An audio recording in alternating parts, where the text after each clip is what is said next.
Good morning, dear students. Today we are going to discuss about the topic returning multiple values. How a function can return values from a function we have studied in previous lessons. Now today we are going to discuss about how the function can return multiple values. See, unlike other programming languages, Python lets you return more than one value from a function. This is very important thing. In the languages like C, C++, Fortran, COBOL, or other programming language, one function can return one value, but Python allows you to return multiple values from a single value. You can return 2, 3, 4, any number of values from a single function.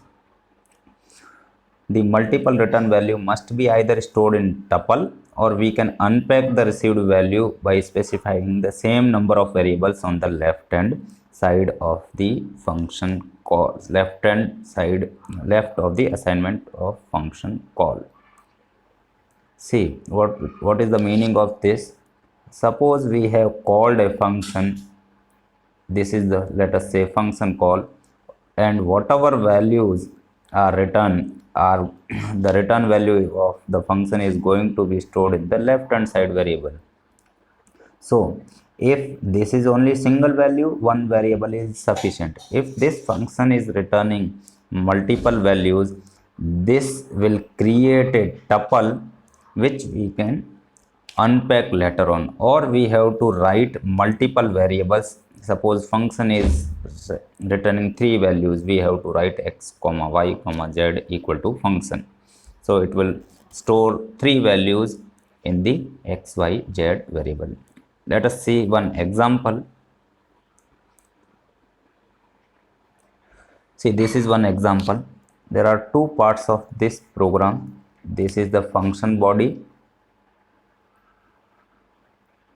and this is the main function, as you know. So the program will start from this n1. So it will input a number 1, 2, 3. Likewise, three numbers are getting input. Now next line is very important. This is function call. Add 10 is a, this is function call. So n1 will be stored into x, n2 will be stored to y, n3 will be stored to z, and each variable will add 10 to that variable, and it is returning. See here, this is important thing. Function is returning x plus 10, y plus 10, z plus 10. So total three values are returned by function. So this new number will become a tuple which will store the value, whatever number. Let us say if you input here 20, 30, 40, then the result will be 30, 40, 50. It will become a tuple, and in new number will store this value. This particular function call will be replaced by this tuple, because function is returning three values and this tuple will be printed. So this will be the output of this program, like this.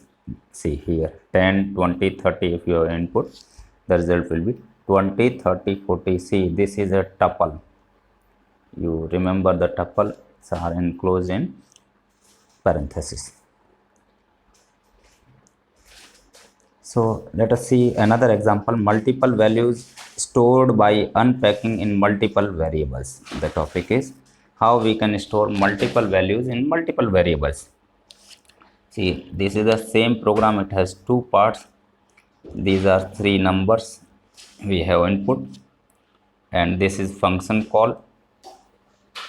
This function is going to return x plus 10, y plus 10, z plus 10.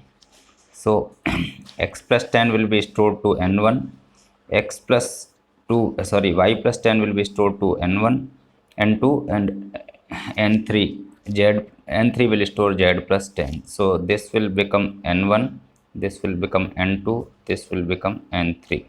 So all three variables, the tuple is unpacked, we can say. So three variables will store the three values written by this function. So it will print individually three variables. It is very simple. So the output will look like this same. 11, 22, 33 we have input. So 10 is added to each number and the output is printed.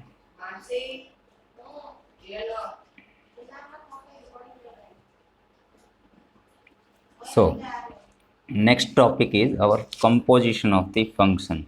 In mathematics you might have heard that f of g or g of f notation for the function. This is similar to that one. Composition means inside one function call we have put another function, that is called composition. See what is the definition given here. Refers to using an expression as a part of large expression or a statement as a part of large statement. Example: suppose a max function takes two values a comma b. So instead of this single variable we have given one expression here, we have given one expression here, and whatever the result of that expression, that will become the a comma b. Like price, card or cash, this is logical view. Name, so print, this is also functions composition. The replace function takes two arguments, and whatever the result of this replace function, that will be converted to upper. We will see in example also in the next slide. And another thing, before discussing the topic scope of the variable, we are going to discuss that what is the scope. Scope means the where that variable can be used. Scope means which part of the program a particular piece of code or data is accessible or known. It means if we have a function body, then suppose let us say there is a variable a, whether we can use this variable a outside this function or we cannot use this variable outside this function body. So if we can use outside the function body, then its scope is different. If we can use only inside the function body, the scope is different. So we will see both the type of scope. In Python there are broadly two kinds of scopes. One is global scope, one is local scope. Inside the function, if it is accessible, it is local. If it is accessible outside the function body, that is called global scope. We'll see with example in the next slide. See what is the meaning of global scope. A name declared in the top level segment, that is called main, of the program is said to be have global scope and can be used in the entire program. Variable defined outside all functions are global variables. If it is defined outside a function body, it is called global. If it is defined inside the function body, it is called local. This is local. If it is outside here or here, it is called global.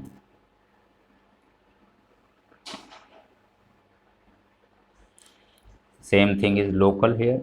I have already explained. If it is inside a function body, it is local. We'll see with the help of one example local and global scope. See this program has two parts. This is the function body and this one is the main part. So program will start from this point. L equal to input enter length, b equal to L and b will be input. Area, this is function call, and L and b are passed to this function. L will get stored in length, b will get stored in breadth, and it will calculate the result of area a. Final value a will be returned back to AR variable. So it will become AR equal to a. This is a is the result of function call. So now see here, the important thing is that L variable L, B are variable A, L, B, AR are or global scope. These are the global variable. Why? Because these are defined outside the function body. This is the only function body. So it is defined outside the body. This L and B can be used anywhere, and AR also can be used in anywhere. But this variable A cannot be used in this portion. Why? Because it is local to the this function. So this A is a local variable. These three variables are global variables. This is the meaning of the scope. If we can use A here also, then A will become a global, but here A is local. I hope it is clear.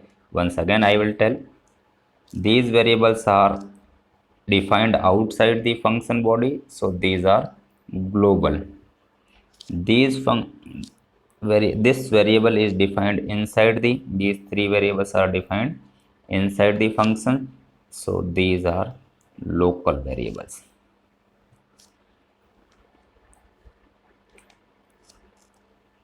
Example again one. This program has two parts, and this is variable A. Same as in previous example, we have input two variables. AR equal to area L comma B. L, B, AR are the global scope. A is not accessible here. This line will generate error. Why? Because this A is a local variable which is not accessible here. You cannot access or print or read or write anything to A inside this function or main function. Why? Because it is not accessible here, and this variable is local. This is the meaning of scope. I hope it is clear. One more example global and local. This program has two parts. The upper part is same as in previous question. There is another variable another function show area. So this program has total three parts. 1, 2, this is part 1, this is part 2, this is part 3. This is main functions part, this is show area functions part, this is area function part. Now you see, program will start from this point. L and B will input, then there is a function call, and the function will evaluate the result and it will return the value A. So value of A is stored in AR, and now next time we have called a show function. So function is called and it is printing the value of AR. See, we have declared AR in main function scope, but we are accessing AR in the show area function. It is completely fine. Why? Because this AR variable is a global. It can be used in any function. Even we can use in this function also, or in any of the function we can use. See, we have declared AR variable outside this function body, even though we are accessing this AR variable inside the show area function. So this is completely fine. This is the meaning of we have declared AR variable outside the function body and we are accessing inside the function. So even we can use AR inside this function also. So this is called variable AR is having global scope. We can use L and B also here if we want. Thank you for watching this video. Thank you and have a nice day.